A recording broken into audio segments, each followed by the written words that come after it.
Hi mga kateki! Welcome to my channel. Ako pala si John Michael Mercado at ito ang channel ko.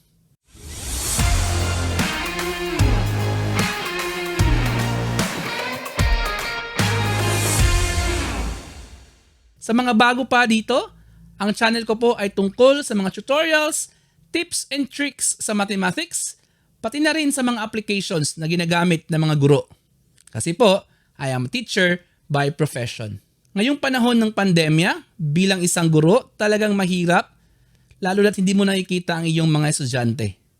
Isa pa roon, pati na rin yung pag-check at pag-monitor ng ating mga modules at saka learning packets. So ngayong araw na to, matutunan natin ang paggamit ng Google Sheet kung saan gagawa tayo ng monitoring sheet para mas mapadali nating ma-monitor kung sino ba yung nakapasa na ng module, tapos na nating na-check, na ibalik na sa ating mga mag-aaral, at na-record na rin natin sa ating class records. So, tingnan natin tong tutorial video na ito. Ngayon, ang gagawin natin, gagawa tayo ng Google Sheet na may drop-down list at saka customization sa drop-down list natin. So, para hindi tayo mahirapan sa pag-monitor ng mga module at saka learning packets as teachers or pwede rin sa ibang mga bagay. So, una, pupunta tayo sa browser natin. So, click yung browser, pwedeng Microsoft Edge or Google Chrome. Then, go to google.com. And then, sign in tayo. Since naka-sign in na yung account ko, then I could pwede na akong diretso sa 9 dots. Tapos, proceed to Google Sheets. So, ito yung mukha. Then, punta tayo sa blank. I will make a blank. So, una, gagawa ko ng number. Type ako ng number. Tapos pag napansin nyo, pag mag-type ka ng 1, tapos itong cursor, magiging cross. Pag i-drag mo siya, magka-copy siya ng puro 1. So tips lang, if you want na dire-diretso siya 1, 2, 3, gawa ka lang muna ng 1, 2, 3 and then drag mo pababa. So yun, meron na tayong 1 to 10. So ang gagawin lang natin is up to 7.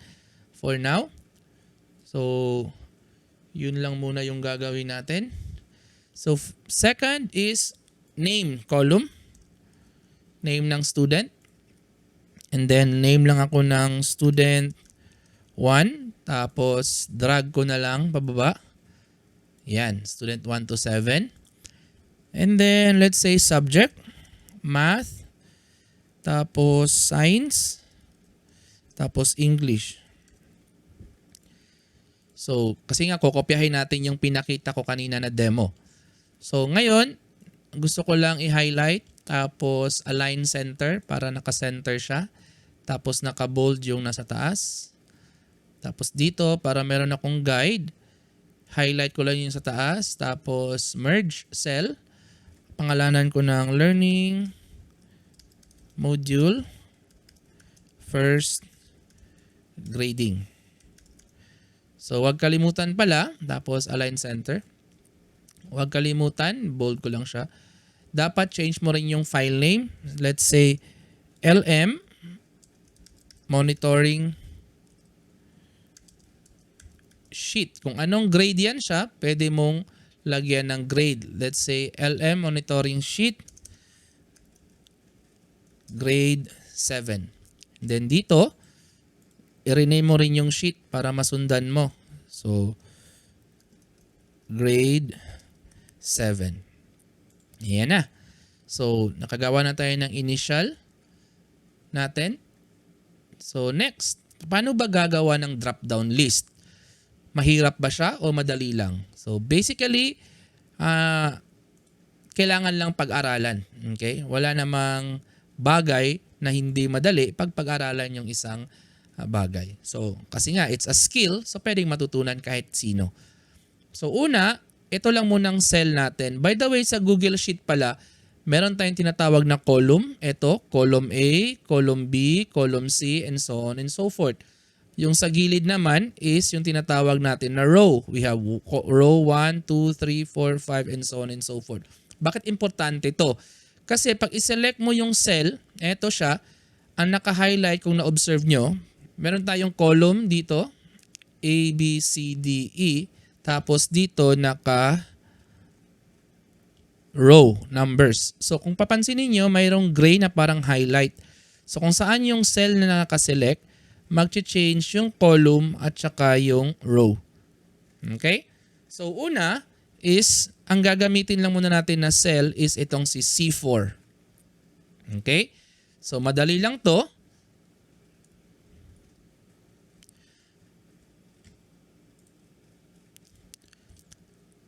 Select natin si C4 and then right click.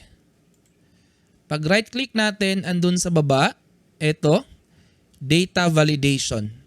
So i-click mo lang si data validation. Okay, so ito yung lalabas. Klaro? Again, review tayo. Click natin si C4, right click, ito sa baba, data validation.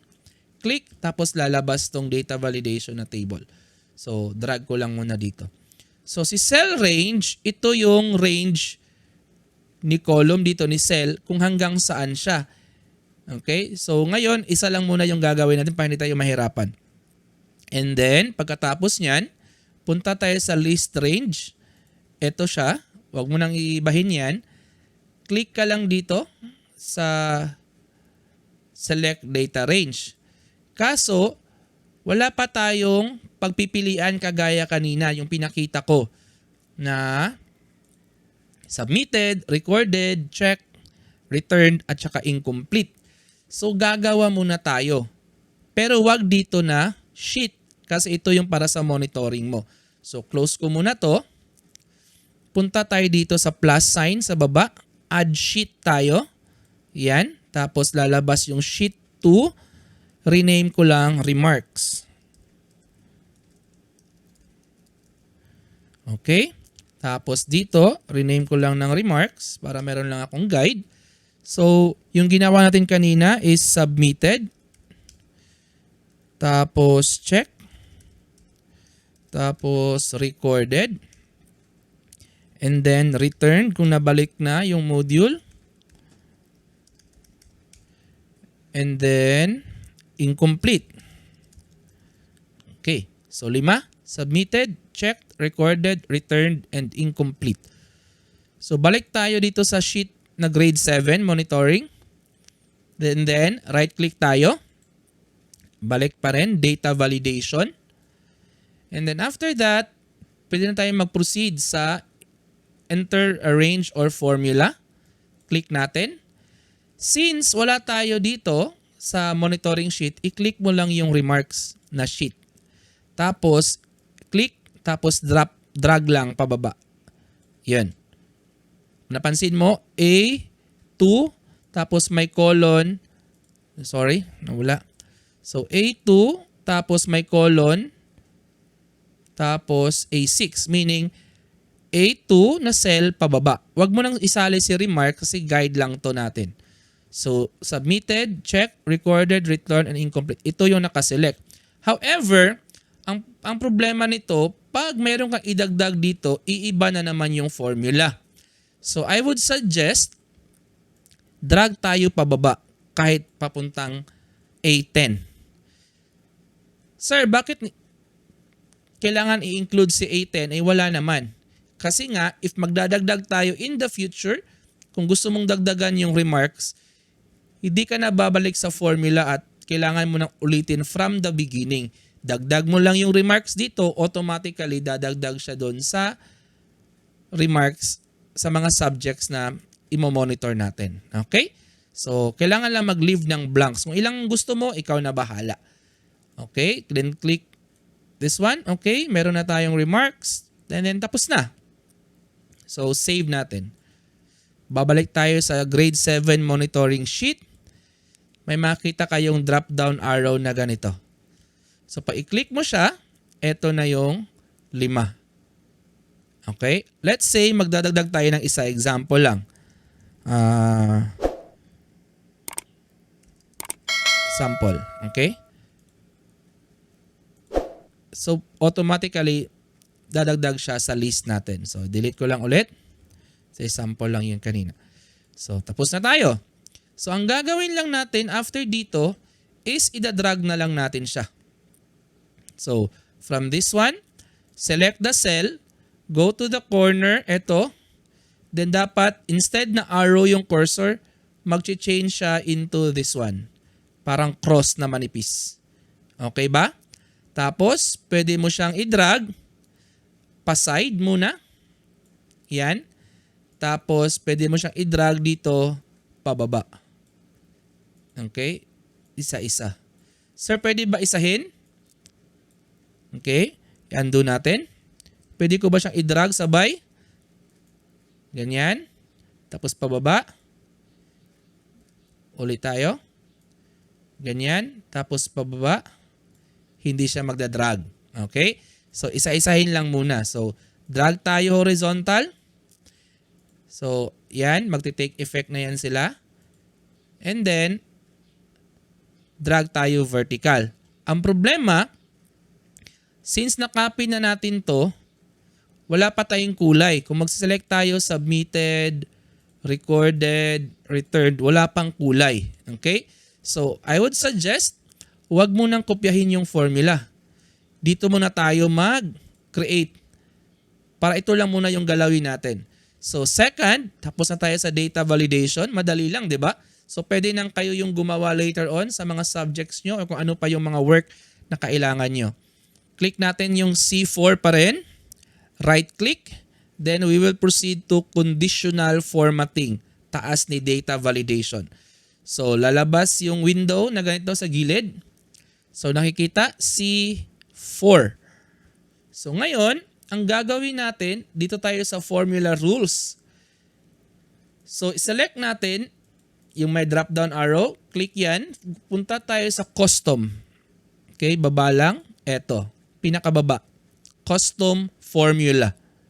So, click natin yung custom formula. Pagkatapos, gagawa tayo ng formula dito. So, the same ng formula sa Excel at saka Google Sheet, dapat magsisimula siya sa equal sign. So, equal sign, always yan siya. Tapos, since ang cell natin is C4, okay? So, C4, tapos equal sign tayo ulit. Tapos, since kailangan natin yung words kanina na remarks, eto, kopyahin ko lang para hindi tayo mahirapan. So, copy and paste natin sa grade 7 na sheet. So, Control C, tapos Control V muna natin dito.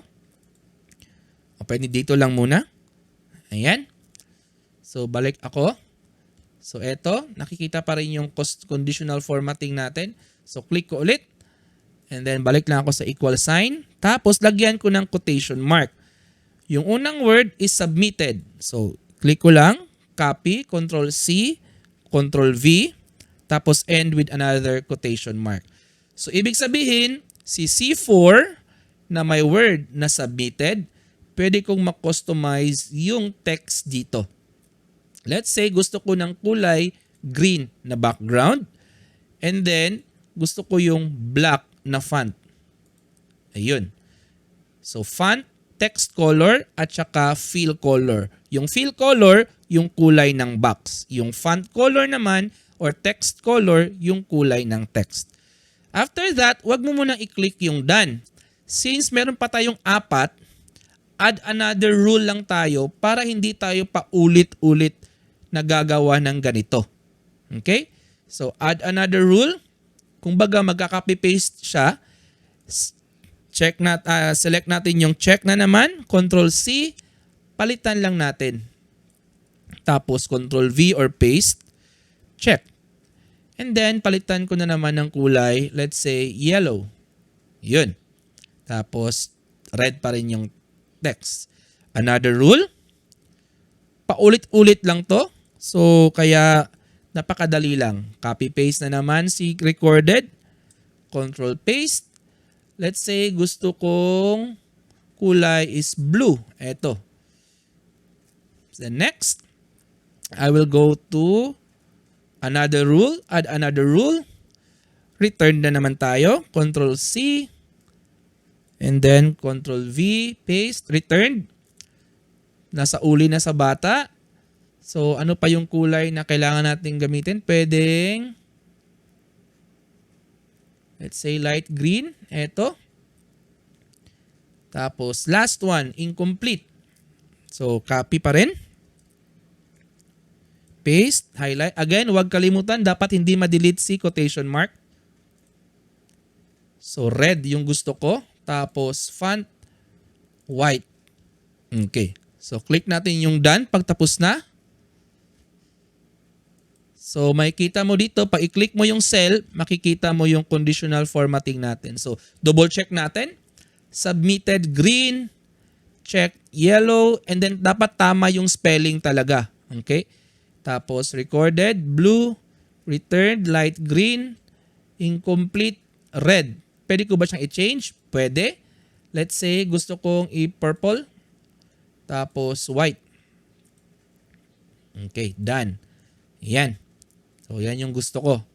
Return, purple, tapos blue, yellow, green, and red yung incomplete. So, pagkatapos nito, try natin. So, pwede natin itong i-delete na. Check natin kung tama yung color. Yan. Okay. Okay, blue. Oops. Returned. Yan. Tapos, incomplete, red. So, madali lang. So, ang gagawin na natin ngayon, pwedeng i-delete lang muna. Okay, eto. Tapos, drag natin horizontally. Yan. And then, click natin yung balik yung cell. Drag natin pababa. Okay, tapos click yung cell. Drag pababa kung hanggang saan or ilan yung students. Pagkatapos nito, pwede na tayong mag-select. Submitted, recorded, check, returned, incomplete, incomplete, submitted. Oh, di ba? So meron ka ng monitoring sheet mo. Science pa naman, submitted, recorded, submitted, returned, incomplete, submitted, incomplete. Okay? So madali lang, di ba? So ang problema nito, sir, what if nadagdagan yung estudyante ko? Let's say meron tayong student 8 at saka student 9. Kasi hindi yan maiwasan, di ba? May humabol na nagpa-enroll. So, align ko lang din sa center. Ito siya. Tapos drag ko dito. So, wag matakot. Since naka-formula na tayo, pwedeng itong formula na to, i-drag mo lang pababa. Okay? Drag mo lang yan sila. Tapos, i-select mo lang yung cell. Lahat. Okay, click mo dito, tapos drag, i-delete mo lang or backspace sa keyboard. And then, yun na. Dagdagan na yung estudyante mo. So, madali lang ba? So, tingnan natin yung effect. Submitted, okay, recorded, returned, incomplete. Okay, so ganun pa rin. So, at least ngayon, makikita mo, sino na pala yung nakasubmit? Sino na pala yung na-record ko? Sino na pala yung na-check ko? Sino na ba yung na-return ko na module at saka learning packet. So the same with English, pwede mo itong i-fill out, ganyan. Select ka lang sa mga estudyante mo. So hindi ganun kahirap, 'di ba? So madali lang. And at least, meron ka rin natutunan na skill ngayon. Again, ganito lang siya. So pwede pang dagdagan ng ibang subjects dito. So before mo gamitin lahat, dapat nakalatag lahat. First grading, so gusto kong i-highlight. First grading up to fourth grading. Example lang. No? So dapat gawan ko muna ng formula lahat before ko siya gamitin. Kasi baka may changes pa ako. So kaya nga, kanina, dito lang muna tayo sa C4 nag-edit, di ba? Kasi dapat i-finalize mo na yung isang formula bago mo siya i-share sa ibang cell or sa ibang column or sa ibang subjects. That's it. Yan. May natutunan ba kayo sa video? Kung ganon, huwag mahiya. Please like, share, and subscribe. Pakipindot rin ng notification bell button para kung may bago akong tutorial videos, manonotify kayo agad. So, dito lang muna. Maraming salamat and see you next mga kateki. Bye!